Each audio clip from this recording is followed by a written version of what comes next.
Hello guys, आपका हमारे इस YouTube channel study with Humaira में स्वागत है। अगर आपने हमारे यूट्यूब चैनल को अभी तक सब्सक्राइब नहीं किया है तो जल्दी से इसको सब्सक्राइब कर लीजिए, साथ ही बेल आइकन को प्रेस कर लीजिए ताकि हर आने वाले नोटिफिकेशन आपको टाइम पर मिल जाए।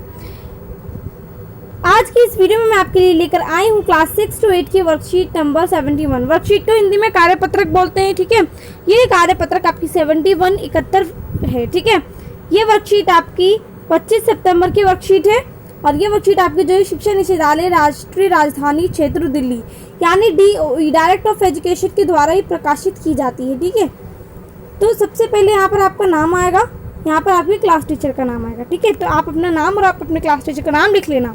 तो चलिए इस वर्कशीट को जानते हैं कि आखिरकार इस वर्कशीट में है क्या। प्यारे बच्चों, विद्यालय खुले हैं, फिर भी महामारी के कारण आप नहीं जा पा रहे हैं। इसके बावजूद भी आप माता पिता शिक्षकों के सहयोग से किसी तरह से अपनी पढ़ाई कर रहे हैं। पुस्तकें सबके लिए अच्छी दोस्त होती हैं। इससे आपकी पढ़ाई और मनोरंजन दोनों हो जाता है।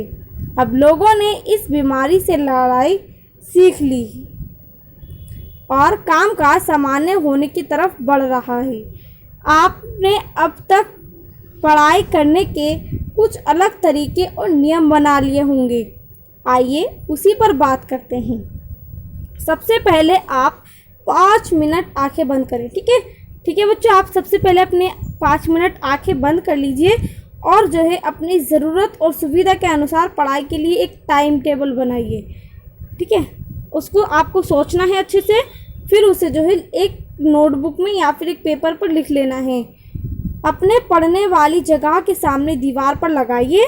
आइए रोचक और सही ढंग से पढ़ाई के लिए कुछ और बातचीत करें। तो ठीक है, तो ये तो इसमें ये था। फिर उसके बाद नीचे है पढ़ाई में कौन कौन सहायता करते हैं। तो कौन कौन सहायता करते हैं पढ़ाई में? पढ़ाई में हमारे पेरेंट्स सहायता करते हैं, ठीक है। हमारे पापा सहायता करते हैं, मम्मी सहायता करती है, बहन भाई सहायता करते हैं और फ़ोन लैपटॉप बहुत सारी चीज़ें सहायता करती हैं, ठीक है। मैं भी आपका इसका आंसर दिखाऊंगी आगे, ठीक है। आप इस वीडियो को पूरा एंड तक देखिए, मैं आपको इन सबका आंसर दिखाऊंगी, ठीक है। फिर इसमें देखेंगे आप कि आपने घर में आपकी पढ़ाई की जगह कहाँ है, आपके घर की जो है पढ़ाई की जगह कौन सी है और कहाँ है आपके घर में आपकी पढ़ाई की जगह। इसका चुनाव करते समय आप किन किन बातों का ध्यान रखते हैं। अगर आप अपनी पढ़ाई की जगह चुनते हैं कि मैं इस जगह पर बैठ के पढ़ूंगी या फिर पढ़ूंगा, तो आप किन किन बातों का ध्यान रखते हैं कि ये बातें जो है होनी चाहिए, जैसे कि शोर ना हो और साफ़ सफाई रहे, और ठीक है।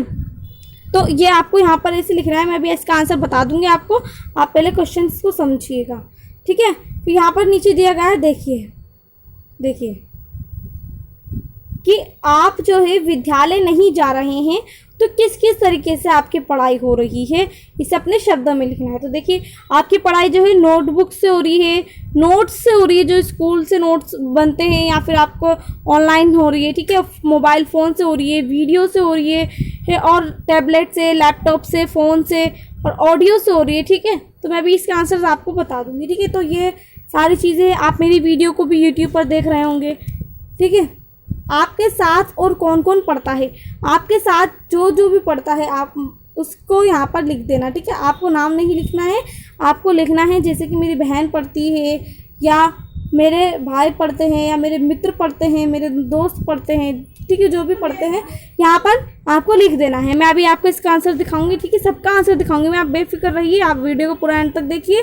यदि आपके पास स्मार्टफोन है तो पढ़ाई में किससे और कैसे मदद लेते हैं। तो जैसे अगर आपके पास स्मार्टफोन है तो आप जो है आपका एक ग्रुप बना हुआ होगा व्हाट्सएप पर, तो आपके वहाँ पर पढ़ाई होती होगी, ठीक है। तो आपको उसको लिखना है, मैं भी आपको उसको बताऊँगी कि किस तरीके से लिखना है, ठीक है।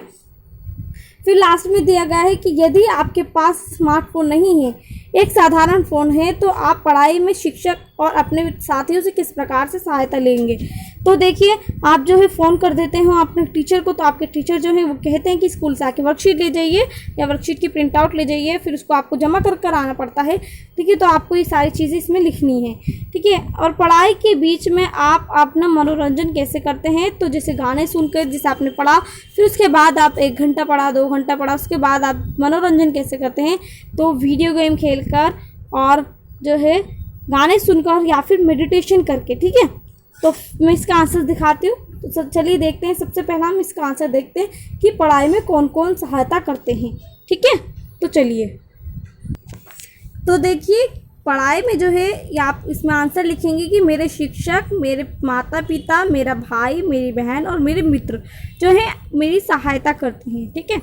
ये आपको एज इट इज़ अगर आप उतारना चाहते हो तो उतार लीजिए, वरना तो आप अपना आंसर खुद बनाकर भी लिख सकते हो, ठीक है। तो ये तो है इसका आंसर। फिर आपको यहाँ पर जो क्वेश्चन दिख रहा होगा कि अपने घर में आपकी पढ़ाई की जगह कहाँ है और इसका चुनाव करते समय आप किन बातों को ध्यान रखेंगे। तो इसमें जो है 2 क्वेश्चंस को जोड़कर एक क्वेश्चन बनाया गया है। तो आपकी पढ़ाई की जगह कहाँ है, मेरा कमरा, ठीक है, आप ये लिख सकते हो। और क्या क्या चुनाव करते हैं कि कोई शोर नहीं होना चाहिए, इसमें पढ़ाई के लिए कुर्सी मेज़ होनी चाहिए ताकि आपकी जो है पढ़ाई में कंसंट्रेशन बना रहे। यह हवादार होना चाहिए, क्या, कमरा हवादार होना चाहिए और उचित प्रकाश होना चाहिए ताकि आपको पढ़ाई में किसी भी प्रकार की कोई दिक्कत ना हो, ठीक है। तो यह तो है इसका आंसर। तो आपको जो है यहाँ पर एक क्वेश्चन दिख रहा होगा कि आप विद्यालय नहीं जा रहे, तो किस किस तरीके से आपकी पढ़ाई हो रही है, इसे अपने शब्दों में लिखिए। तो ठीक है, इसका आंसर मैं आपको दिखाती। तो इसका आंसर है जैसे worksheet, online classes, WhatsApp, YouTube, audio, video के माध्यम से जो है आपकी पढ़ाई हो रही है, ठीक है। तो आप ये लिख सकते हैं कि इन सभी चीज़ों के माध्यम से जो है मेरी पढ़ाई हो रही है, ठीक है। फिर उसके बाद आपके साथ और कौन कौन पढ़ता है। तो आपके साथ बड़ी बहन, भाई या कभी कभी दोस्त जो मेरे घर के पास रहता है वो आके पढ़ लेते हैं, ठीक है। और आप अपने अकॉर्डिंग भी आप अपने आप बना के भी लिख सकते हो इसका आंसर, ठीक है। फिर उसके बाद यहाँ पर है क्वेश्चन, यदि आपके पास स्मार्टफोन है तो पढ़ाई में किससे और कैसे मदद लेते हैं। तो जो है इसका आंसर ऐसे होगा कि मैं व्हाट्सएप के माध्यम से अपने शिक्षक और दोस्त की मदद लेता हूँ, ठीक है। तो आप इसको एज इट इज़ ऐसे ही उतार सकते हैं आंसर, ठीक है। फिर उसके बाद ये है कि पढ़ाई में जो पढ़ाई है, पढ़ाई के बीच में आप अपना मनोरंजन कैसे करते हैं। तो इसका आंसर देखते हैं। देखिए कि पढ़ाई के बीच में आप अपना मनोरंजन कैसे करते हैं। तो खेल कर करते हैं, ठीक है। कैसे खेल कर, टीवी देखकर, योग या फिर व्यायाम करके या फिर संगीत सुनकर, ठीक है। तो इसमें फिर भी बताया गया है कि यदि आपके पास जो है, ये क्वेश्चन है कि यदि आपके पास फ़ोन नहीं है, साधारण फ़ोन है, तो आप पढ़ाई में शिक्षक और अपने साथियों से किस प्रकार से सहायता लेते हैं। तो इसका आंसर देखिए ये है, ठीक है। ये जो है इसका आंसर जो है ये है कि मेरे शिक्षक मुझे वर्कशीट की हार्ड कॉपी प्रिंट आउट प्रदान करते हैं। अगर मुझे कोई कठिनाई आती है तो मैं अपने दोस्तों या फिर शिक्षक से फ़ोन कॉल के माध्यम से सलाह लेता हूँ या फिर आप लेती हो, ठीक है। तो ये आप लिख लेना आंसर, ठीक है। तो ये थी वर्कशीट आज की। उम्मीद करती हूँ कि आपको ये वर्कशीट की वीडियो जो है समझ में आई होगी। अगर समझ में आई हो तो आप हमारे इस वीडियो को लाइक कर देना और साथ ही हमारे इस YouTube channel study with Humera को सब्सक्राइब कर लेना। तो चलिए, थैंक्स फॉर वॉचिंग। मिलते हैं नेक्स्ट वर्कशीट में।